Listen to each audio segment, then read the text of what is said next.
What drives a man to push the boundaries of human desire, to write about its darkest, most transgressive corners?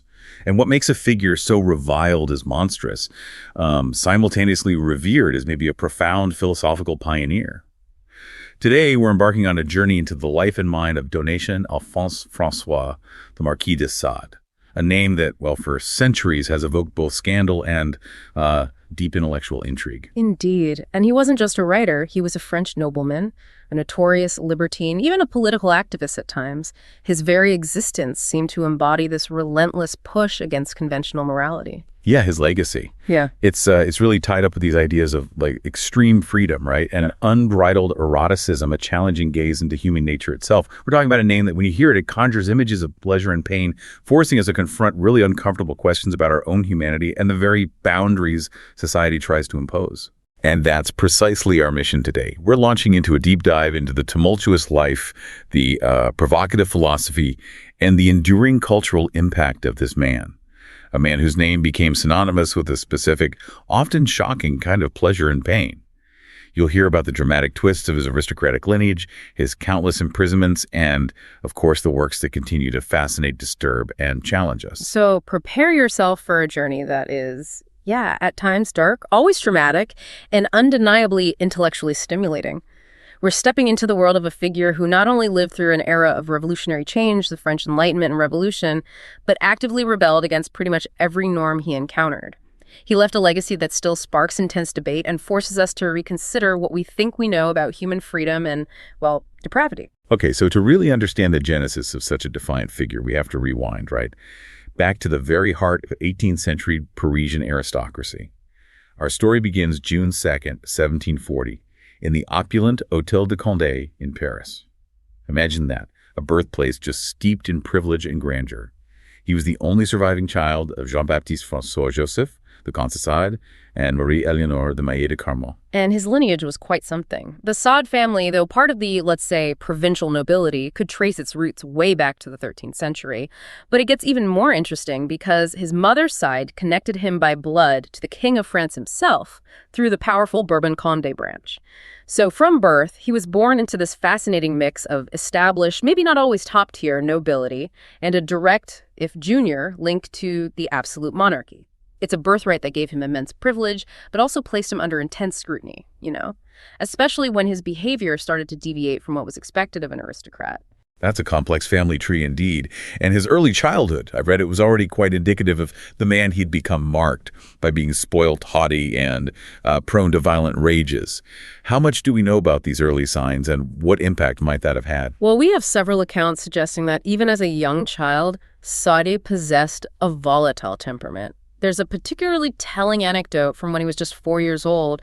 He was reportedly sent to live with his grandmother in Avignon after a violent fight with an older playmate, Louis Joseph, who happened to be the Prince of Condé. Wow, yeah. It's almost as if he was destined for conflict from day one, not just with commoners, but with the very elite he was born among.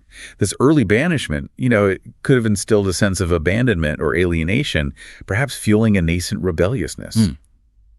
And after Avignon, his upbringing took another intriguing turn, didn't it? He was placed under the care of his paternal uncle, the Abbé de Sade. Now, this wasn't your typical pious cleric, was he? Far from it. The Abbé de Sade was a priest, yes, but also a known libertine and a scholar. He hosted a rather bohemian salon at his Château de Saumon.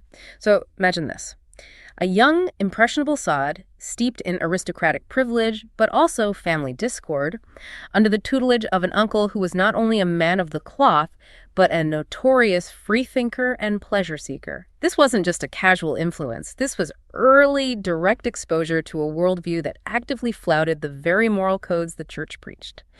Now, Sade also had a respected traditional tutor, the Abbé d'Amblay, but the impact of his libertine uncle during these formative years, well, it can't be overstated. It certainly planted seeds, perhaps, that society's rules were arbitrary and that personal pleasure, even transgressive pleasure, held a certain intellectual allure. Adding to that complex environment, his father's political favor with the king began to wane, diminishing the family's standing, and his mother eventually retreated to a Carmelite convent.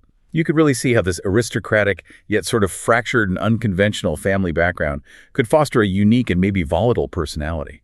Absolutely. The tension between the outward demands of aristocratic society and the inner realities of his family life must have been immense. From there, at age 10, Sade's education continued at the prestigious Jesuit college Louis le Grand in Paris, an institution that boasted alumni like Voltaire, actually.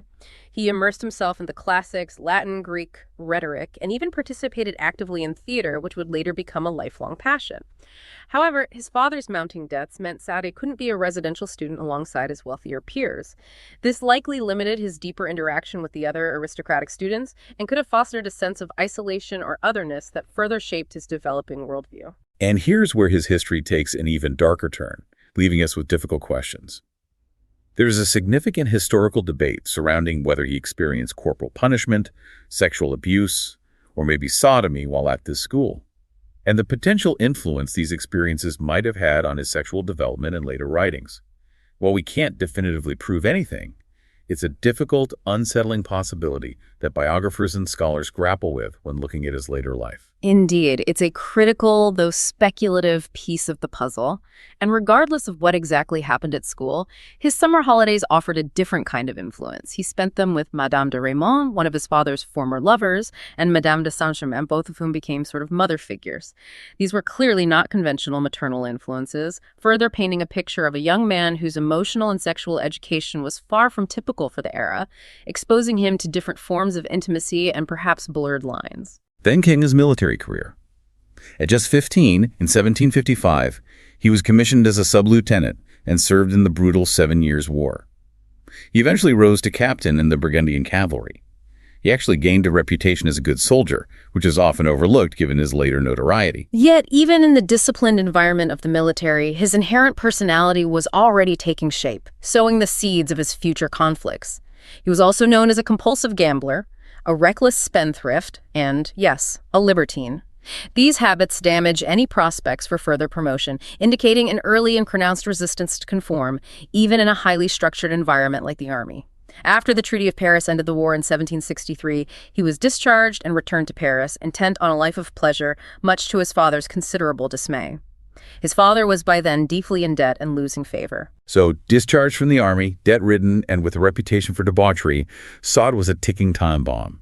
His father, in a desperate bid to salvage the family's finances and reputation, sought the oldest aristocratic solution, an advantageous marriage.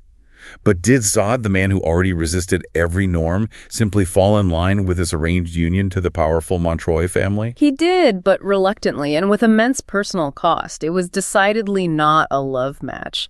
Sade had just been, abruptly rejected by a nobleman's daughter, Laure de Lauris, whom he genuinely seemed to love. He even threatened to blackmail her after the rejection. So when he reluctantly agreed to marry Renée Pélagie Cordier de Launay, the wealthy daughter of the influential Montreuil family, he initially described her in his private writings as plain and charmless.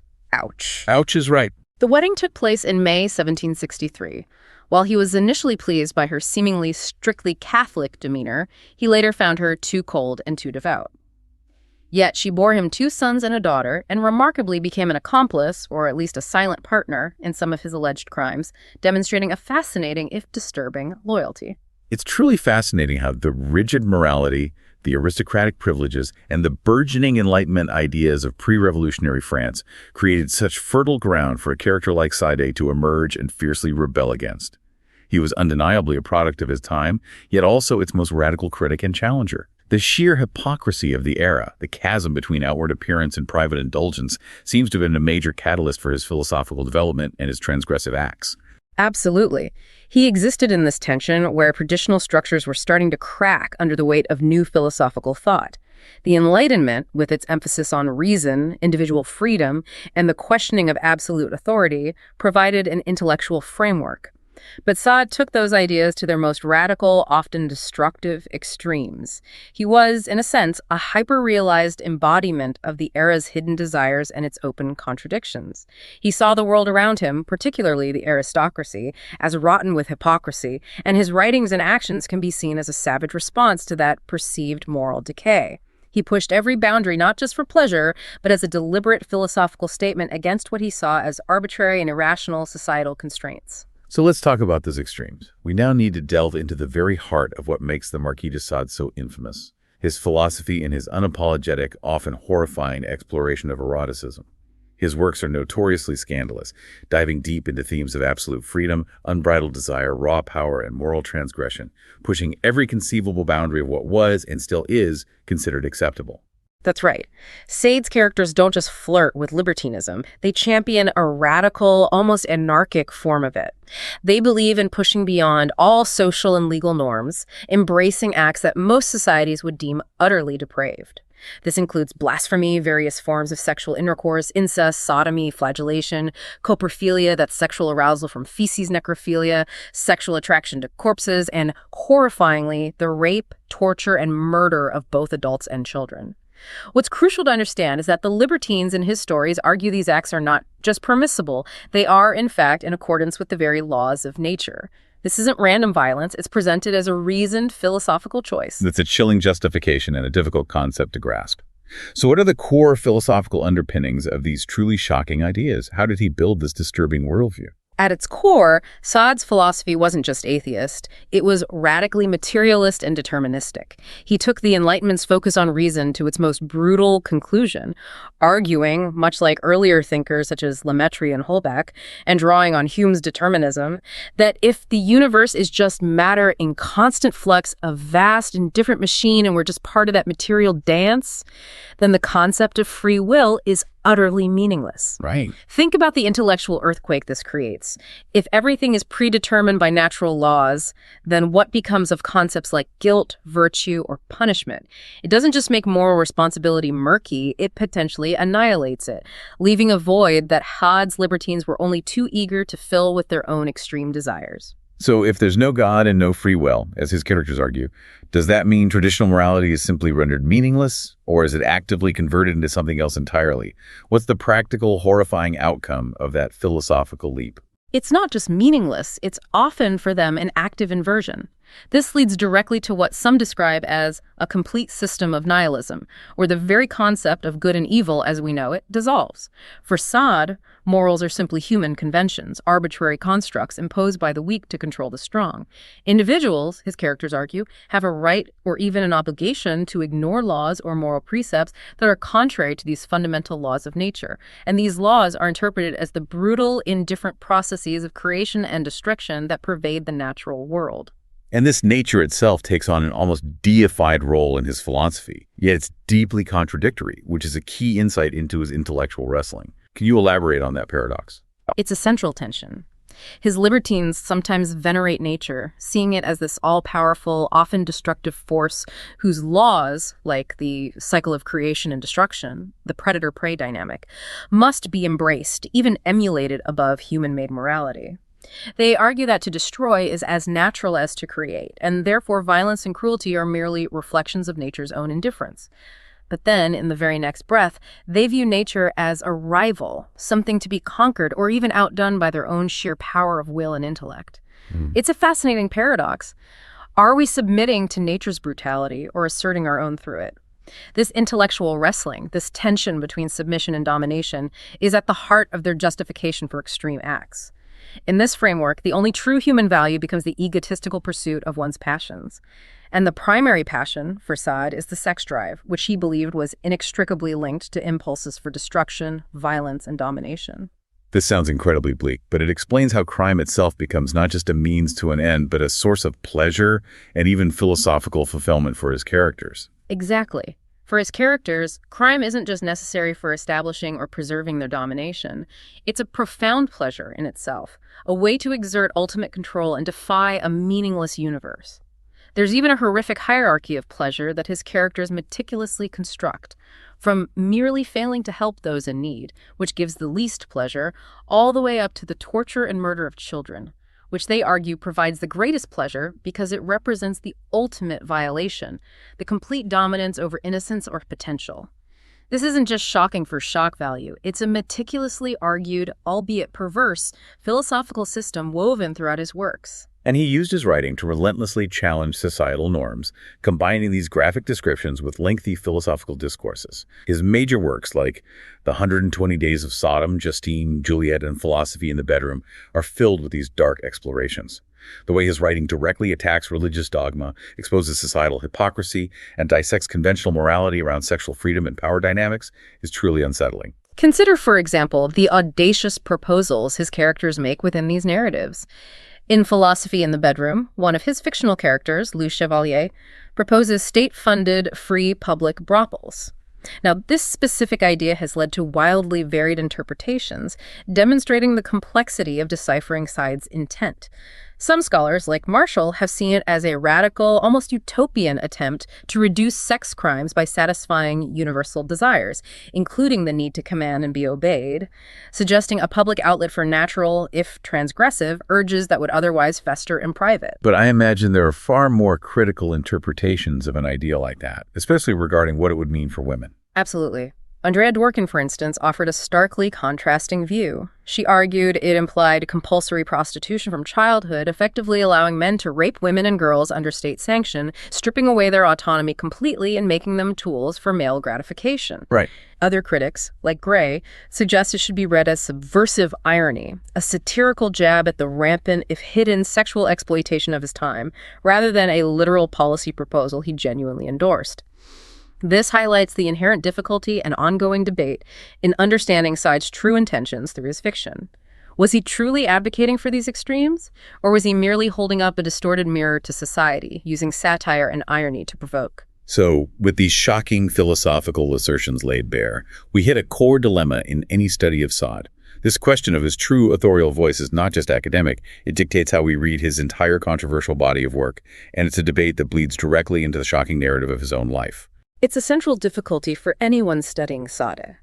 As Phillips highlights, there's an ultimate impossibility of identifying the real Sade through his writing, even in his personal letters, where he frequently adopted different roles or personas to suit his immediate needs. We're left to grapple with these extreme fictional worlds, knowing they are products of his mind, but unsure how directly they reflect his own moral compass or personal convictions. Was he merely exploring the darkest corners of human potential or advocating for them?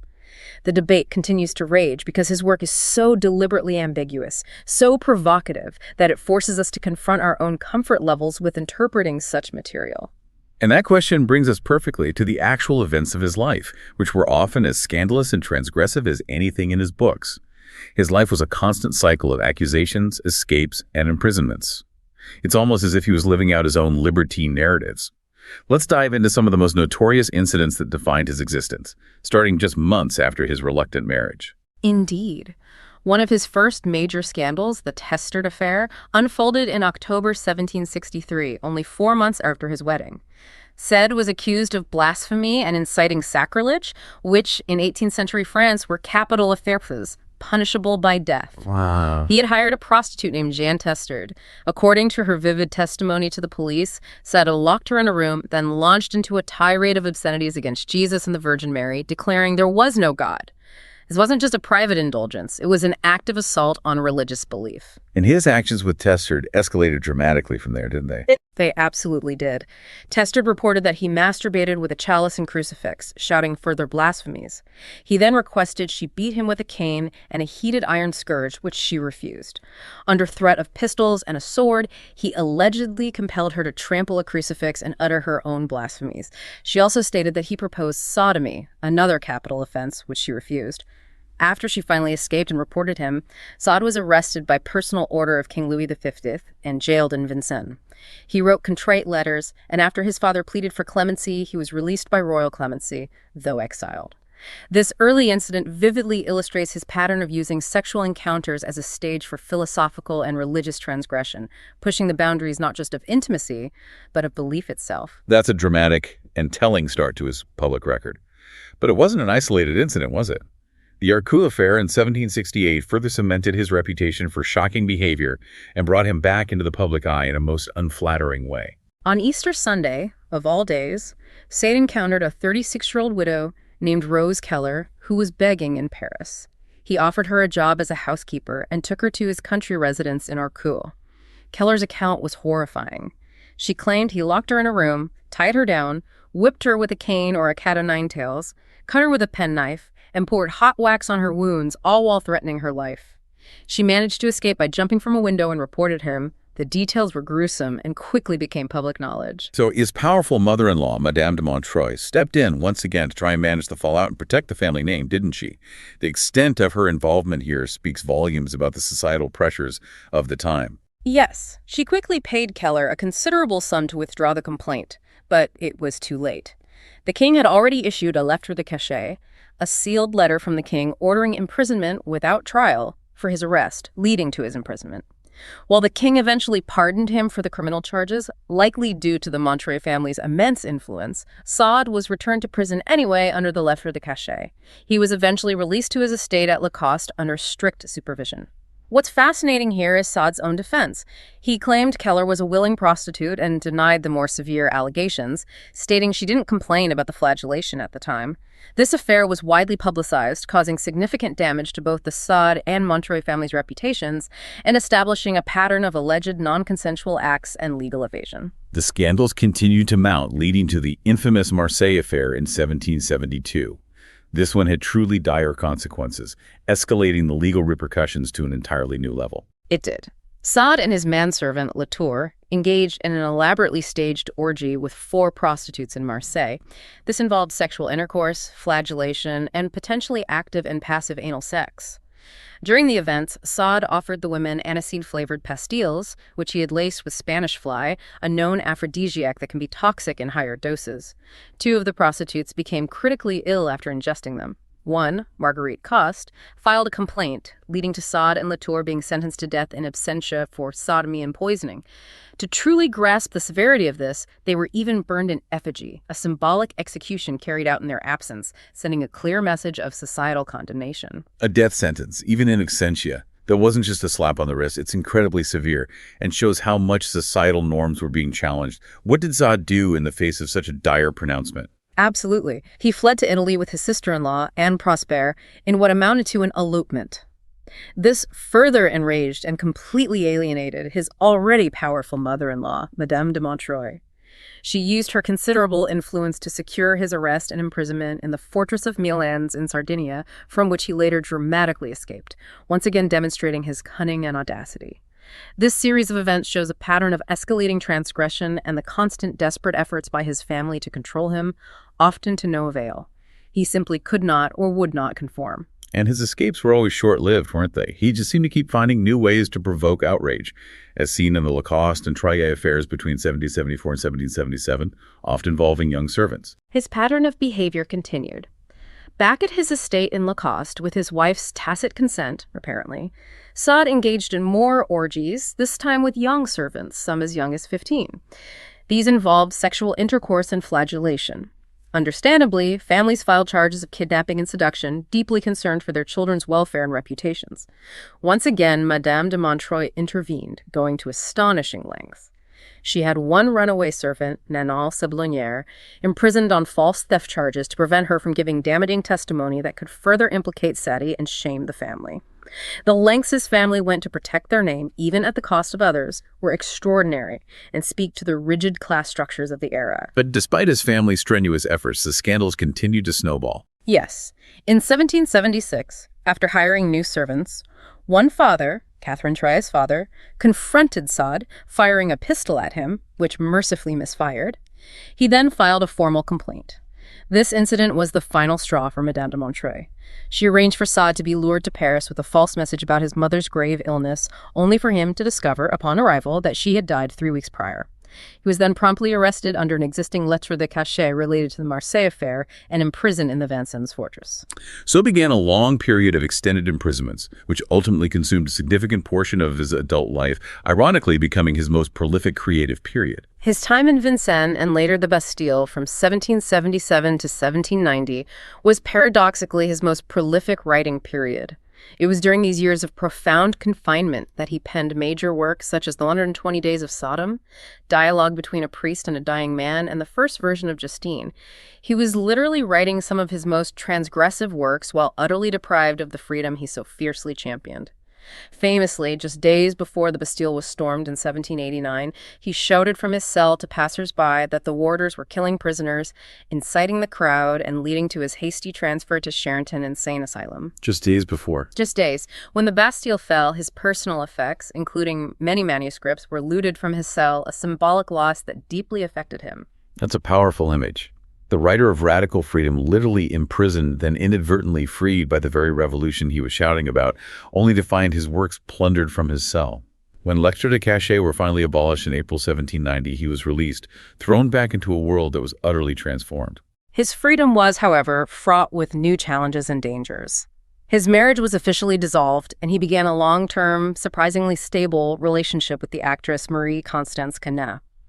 He tried to rebuild his life, attempting to establish a literary and theatrical career, but the political winds were shifting dramatically.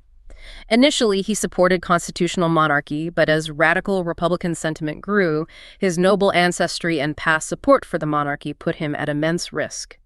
In a remarkable pivot, he publicly espoused radical Republican views, becoming prominent in his revolutionary section and even delivering funeral orations for revolutionary figures like Marat and Lepelletier, aligning himself with the very forces that sought to dismantle the aristocracy he came from. Talk about political opportunism or perhaps sheer desperation for survival in a rapidly changing, extremely violent world. It's hard to say if it was genuine conviction or a calculated move. It's often debated, yeah. But regardless of his true motivations, his shifting allegiances didn't fully protect him. In December 1793, during the brutal height of the Reign of Terror, he was arrested for moderatism and feigned patriotism, essentially, for not being radical enough. He narrowly escaped the guillotine, reportedly due to a bureaucratic error or possibly bribery, being freed in October 1794 after Robespierre's fall. After his release, he published more anonymous novels like Philosophy in the Bedroom and The New Justine and Juliet, but he also faced immense personal hardship. He accumulated massive debt and was incorrectly listed as an émigré, leading to the forced sale of his beloved Château de Lacoste, a place that held deep significance for him. And his final arrest came under the Napoleonic consulate, marking an end to his brief, troubled freedom. Yes. In 1801, under Napoleon's increasingly authoritarian regime, he was arrested at his publisher's office for his pornographic novels. The notorious police minister, Joseph Fouché, ordered his detention without trial, believing that existing pornography laws weren't sufficient and that a public trial would only increase his notoriety and spread his dangerous ideas. He was declared insane with libertine dementia, a convenient diagnosis, really, and transferred to Bicêtre Asylum and then finally to Charenton. So his final years were spent in an asylum. Which sounds like just another imprisonment, but with a unique, almost theatrical twist, particularly at Charenton. Indeed. At Charenton, the director, Abbé de Coulnier, practiced a surprisingly progressive moral treatment approach. This allowed Sade surprising liberties. He could write, produce, and even perform plays with other patients. These actually became fashionable events, attracting Parisian elite to the asylum to watch his productions. Really? People went to the asylum for entertainment? They did. He continued writing, including the 10-volume libertine novel Les Journées de Florbel, which was seized by the authorities, as well as 3 more conventional historical novels. However, even in this relatively liberal environment, his behavior caused further scandal. He engaged in a sexual relationship with Madeleine Leclerc, a teenage employee's daughter. He seemed unable to resist the lure of transgression, even within the walls of an asylum. Even in an asylum, he couldn't escape controversy, nor, it seems, could he escape his own impulses. No, the pattern of his life persisted until its very end. He died on December 2nd, 1814, from a prostrating gangrenous fever.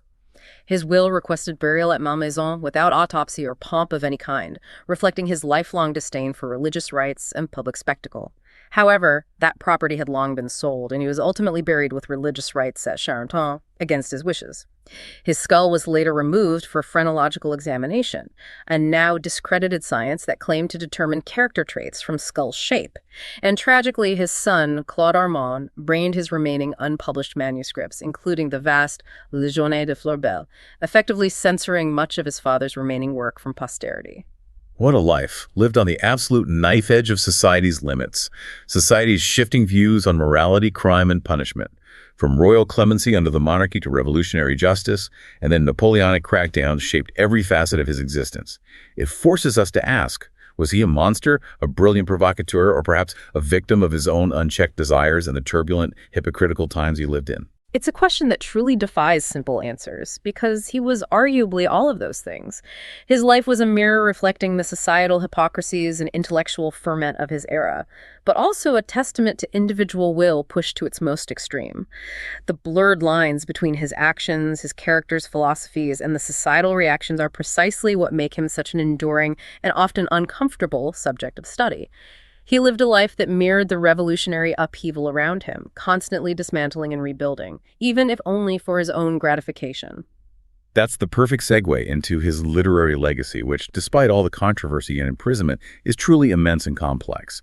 We have to talk about his major works, which include the infamous The 120 Days of Sodom, written during his imprisonment in 1785, but not published until 1899, and Justine, with its two versions published in the 1790s.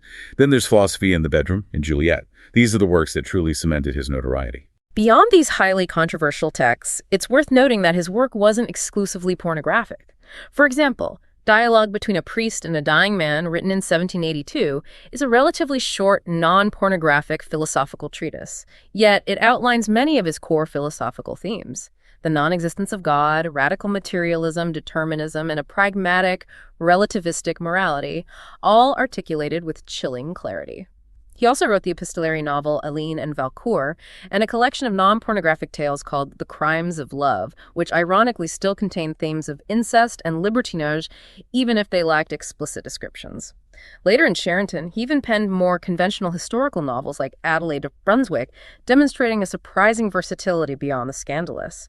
What truly unites his most famous libertine novels is this unique, often unsettling blend, isn't it? Graphic depictions of sex and violence intertwined with extensive didactic passages where characters engage in lengthy, sometimes tedious debates about moral, religious, political, and philosophical implications. It's not just shock for shock's sake. Exactly. His works incorporate elements of pornography, gothic fiction, moral tales, dark fairy tales, and even social and political satire. It's a very distinct literary style, far from just simple erotica. The intricate, often long-winded arguments and justifications presented by his libertine characters are as central to the text as the acts described. He uses philosophy as a weapon, challenging the reader to confront the logic, however twisted, behind the transgression. How was this received by his contemporaries? I can't imagine it was glowing praise for such shocking content. You're right, it was almost universally hostile. His play Oxtiern, for instance, was called a revolting atrocity by one critic. Justine and Juliet were immediately seen as obscene and dangerous. Reviews, when they deigned to mention them, acknowledged his rich and brilliant imagination, but also expressed profound disgust and indignation. There were even rumors that revolutionary figures like Danton and Robespierre used Justine to inflame their lust, demonstrating the perceived danger of his ideas. The writer, Rétif de la Bretonne, a rival, was so incensed that he published an anti-Justine in response. By 1800, after his Crimes of Love was published under his own name, reviewers were calling it a detestable book written by a man suspected of having written a yet more horrible one, clearly indicating his reputation preceded and almost entirely defined his literary reception. It sounds like his notoriety was both a curse and a perverse form of fame. Did the 19th century offer any reprieve or more nuanced understanding? Not much initially. Hostility largely continued, if anything, solidifying his image as a depraved figure. The French historian Jules Michelet famously called him the Professor Emeritus of Crime, a title that stuck. While some literary giants like Baudelaire, Flaubert, Stendhal, Byron, and Poe expressed a certain, often covert, admiration for his audacity or psychological depth, others found his work either unintentionally funny or simply boring, like Swinburne or Anatole France. They couldn't get past the repetitive nature of the transgressions. It was also in 1886 that the German sexologist Richard von Krafft-Ebing cemented his place in medical history by coining the clinical term sadism based on Sade's works. This effectively pathologized his literary explorations and linked his name directly to a psychological disorder. This medicalization further solidified his image as an author of pathology. So the term sadism itself is a direct product of his work, forever tying his name to a specific form of sexual pleasure and pain. But it seems the 20th century saw a major, almost revolutionary reassessment of his place in literature and philosophy. What sparked this change? Absolutely. Interest surged dramatically in the 20th century, especially among avant-garde movements. Figures like Guillaume Apollinaire, the French poet and critic, called him the freest spirit that has yet existed, recognizing his radical embrace of artistic and moral liberty. André Breton, a central figure in surrealism, saw him as a surrealist in sadism, committed to total liberation, both social and moral, viewing him as a precursor to their own attempts to unlock the subconscious and subvert societal norms. He began to be considered a precursor to major thinkers and movements. Nietzsche, with his ideas of the will to power, Freud, with his exploration of the unconscious and the death drive, surrealism, with its rejection of bourgeois morality, and even, as some argued, like Queneau and Camus, a chilling forefather of totalitarianism through his character's absolute nihilism and disdain for individual life. And one of the most significant pieces in this reassessment, particularly from a feminist perspective, was by Simone de Beauvoir. Yes, her influential essay, Must We Burn Sade, published in the early 1950s, was a turning point. De Beauvoir argued that while he might be a writer of the second rank and often unreadable due to his repetitive and verbose style, his true value lay in forcing society to rethink the true nature of man's relationship to man. She saw him as an important, if uncomfortable, voice that revealed profound truths about power, desire, and the human capacity for evil. After the 1960s, with unexpurgated editions of his work becoming more freely available, critical interest truly exploded, with academics like Roland Barthes publishing influential textual analyses that treated his work as a serious literary and philosophical text, rather than mere pornography. It's particularly interesting how female critics have grappled with his legacy.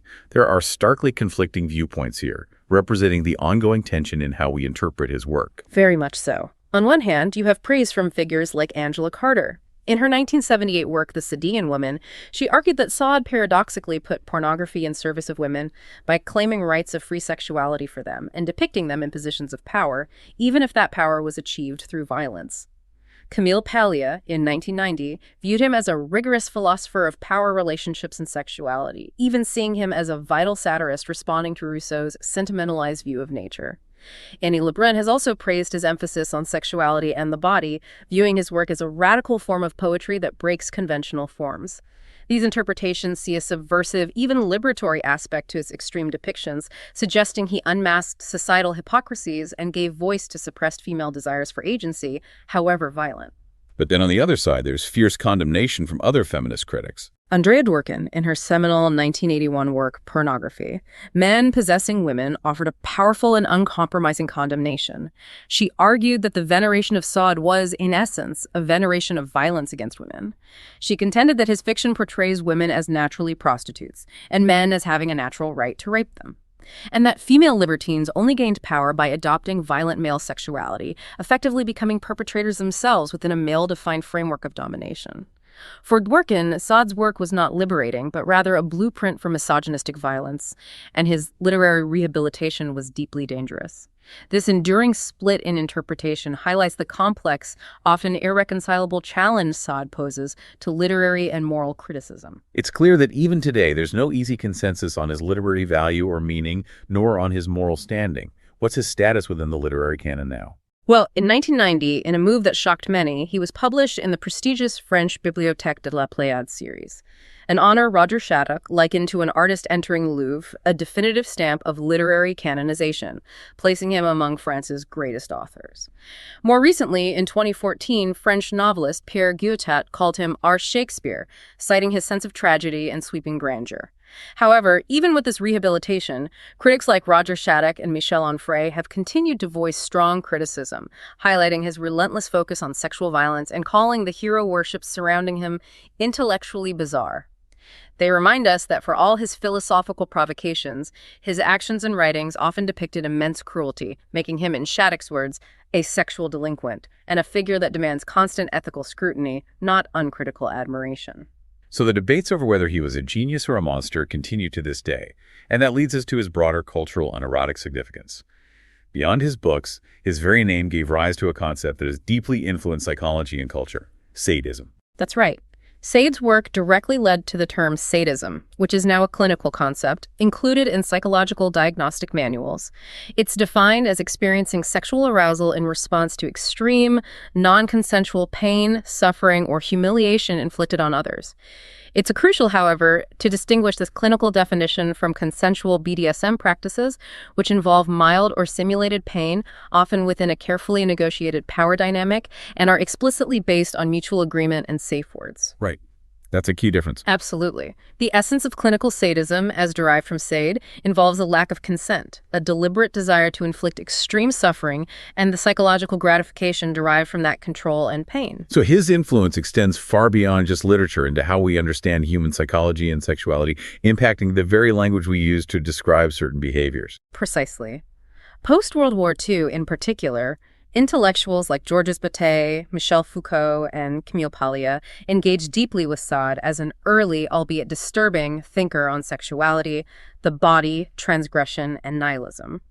Lester Crocker, writing back in 1963, powerfully argued that Sade speaks with the loudest voice to our time, suggesting he uncannily prefigured the absurd of nihilism that became so starkly apparent in the 20th century, especially after the horrors of 2 world wars and the Holocaust. He was, in a way, exploring philosophical terrain that later generations would grapple with in a much more violent and chaotic world. He seems to have been grappling with fundamental questions about human nature, even if his answers were horrifying. Indeed. John Gray offers another perspective, suggesting that Sade's philosophy is fundamentally religious in that it replaces God with nature, creating a new, albeit brutal, absolute to worship. But he also points out the inherent confusion in Sade's thought. Railing against nature while simultaneously advocating following its destructive impulses, a logical inconsistency. Phillips, however, argues that Sade's enduring legacy is in fundamentally replacing theological interpretations of the world with a radical materialist humanism, thereby contributing to a modern intellectual climate that views all absolutisms, whether religious or moral, with deep suspicion, paving the way for more secular and self-directed ethical frameworks. It seems his work continues to spark these kinds of profound intellectual debates about existence and morality. But there are also significant and often unsettling discussions about his tangible social impact beyond just academic circles. There are. For instance, A.D. Farr suggested that Sade's writing, particularly Philosophy in the Bedroom, with its libertine arguments for sexual freedom, may have, perhaps indirectly, influenced the later medical and social acceptance of abortion in Western society. However, Andrea Dworkin countered this forcefully by arguing that Sade only extolled abortion as a form of sexualized murder, part of the female libertine's arsenal of cruelty, and more frequently advocated the murder of pregnant women, which is a stark contrast in interpretation, highlighting how different lenses can lead to completely opposite conclusions about his social utility. And what about the idea that he influenced broader sexual liberation movements, like those of the 1960s? Did his radical ideas truly pave the way for a more open society? Phillips, for his part, argues that the sexual liberation movements of the 1960s were more likely due to complex social factors, scientific advancements, and widespread availability of the contraceptive pill, rather than a direct conscious influence from Sade's radical, often inaccessible ideas. However, the darker side of his social impact is perhaps best articulated by Roger Shattuck. He drew a chilling connection between Sade's profusely illustrated moral nihilism and the reading habits of serial killers like Ian Brady and Ted Bundy. Wow, really? Yeah. Shattuck concluded that Sade's influence, for better or worse, entered our cultural bloodstream at the highest intellectual and lowest criminal levels, suggesting his ideas permeated both academia and the darkest corners of human behavior. It's a truly sobering thought about the power and danger of such transgressive thought. That's a truly chilling assessment, highlighting the double-edged sword of his legacy. Beyond these intellectual and societal debates, his life and themes have also had a profound and undeniable impact on the arts. Absolutely. From the early 20th century, Sade inspired artists, particularly the surrealists like André Breton and Paul Eluard, who were drawn to his themes of absolute freedom, the unconscious, and transgression. Artists such as Man Ray, Salvador Dali, and Luis Buñuel incorporated Sadean themes into their work, pushing against bourgeois morality. This cultural representation continued to flourish after World War II, manifesting in powerful theatrical productions like Peter Weiss's Merit Sade in 1964, a play that explores the conflicts between individualism and social revolution through the lens of Sade's asylum plays, and Yukio Mishima's Madame de Sade in 1965, which explores his absence through the women in his life. In film, we see it in Pier Paolo Pasolini's notorious and deeply disturbing Salo, or The 120 Days of Sodom from 1975, and Philip Kaufman's Quills in 2000, which dramatically recounted his final years in Sheraton. And even his physical legacy remains relevant today, with his beloved Chateau de Lacoste, which he lost, bought, and partially restored by fashion designer Pierre Cardin. It now serves as a site for theater and music festivals.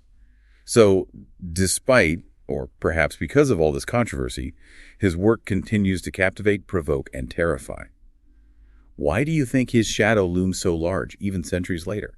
Is it his radical honesty about darker impulses, his challenge to hypocrisy, or simply the shock value?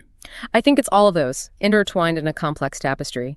His works force us to look at aspects of human desire and power that we often prefer to ignore, that reside in the hidden corners of our psyche. They expose the hypocrisy of societies that preach morality while indulging in hidden vice. His intellectual rigor, even in the pursuit of the abhorrent, makes it impossible to simply dismiss him as a madman or a pornographer. He remains a powerful, uncomfortable mirror held up to human nature, reflecting both our boundless capacity for freedom and our terrifying potential for cruelty.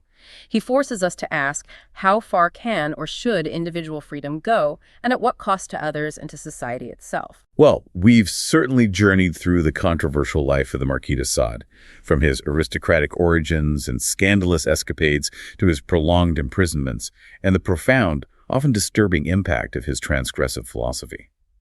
We've seen how his radical ideas on desire, power, and freedom, though frequently unsettling, have resonated across centuries, shaping literary, philosophical, and cultural landscapes in ways we are still grappling with. His story compels us to confront the uncomfortable, to question the boundaries of what is acceptable, and to consider the complex interplay between individual will and societal constraints. He truly embodies the idea that some figures are destined to challenge the very foundations of human understanding, forcing us to examine the unexamined. And so, for you, our listener, we leave you with this provocative thought. In a world where we constantly navigate personal freedoms against societal norms, where do you draw the line between art, eroticism, and moral transgression? How much of Sade's radical challenge to absolute morality remains relevant in our understanding of human desire and its darker expressions today?